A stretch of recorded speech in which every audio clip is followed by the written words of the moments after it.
Louis Clos est imbattable en zone. Vous vous laisserez bien tenter par un petit crottin. Oh, je tuerais pour quelques gratons.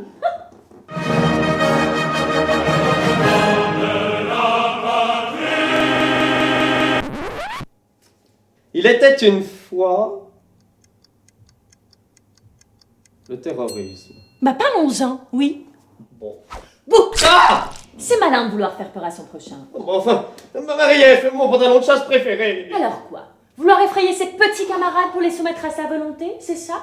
Ça! Oh, Marie-Ève, ça commence à suffire. Voilà qu'on s'en prend au canapé maintenant. Un pantalon? Une pièce de mobilier et demain quoi? On fait sauter les œuvres des musées et les passants qui les admirent? Geoffrey, faites apporter un pas de savon noir, un âge de baptiste et du vinaigre rose. Louis Clos? Oh non, Marie-Frédégonde, je vous en supplie. Par pitié, épargnez-moi. J'abdique le bon sens et la raison, mais je n'en peux plus de trembler comme une nouille au moindre son qui sort de votre voix. Voyez, Louis Clos, sur qui j'ai expérimenté la terreur, ne peut ni penser, ni agir. Et j'irai plus loin que Marie-Frédégonde. Car dans terreur, il y a erreur. Et il y a terre aussi, Et heure, avec un E. mais aussi bien avec un T. Bref, le temps, la violence, le monde, et l'illusion dans laquelle s'enfonce l'humanité, dès lors qu'elle veut soumettre ses pairs sous son joug en se servant de leur faiblesse. Qui sont-ils, ceux qui sèment la terreur, sinon quelques petits despotes fâchés qui pensent détenir les clés de la création? Et qui veulent faire de leur mythologie le fondement de la vérité. Bon, Je crois, donc je sais. et si tu penses, tu ne me suis pas. Vous nous suivez? Descartes, la liberté est quant à soi balayée d'un seul coup. Voilà ce qu'elle fait, la terreur. Ce qui ne la rend pas bien sympathique. Tout de même. Bouh, la terreur! Geoffrey, mets la jette, nom d'une nouille. Terrorisme! Laissez-moi revenir sur ces petits despotes. Qui sont-ils? Sinon quelques illuminés, en mal de reconnaissance et de tendresse maternelle.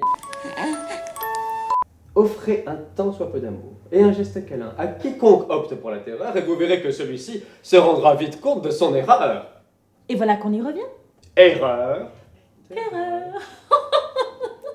Et je vous propose une véritable interrogation. Ces terroristes n'ont-ils pas eux-mêmes été terrifiés? La déconsidération. La misère.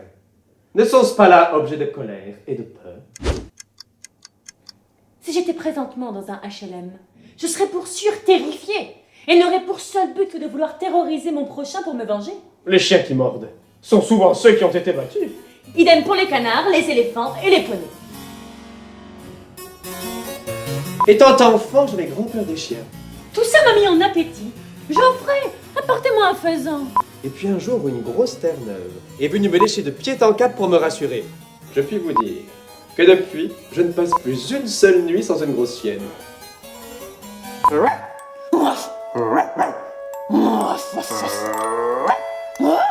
Couchez un bec.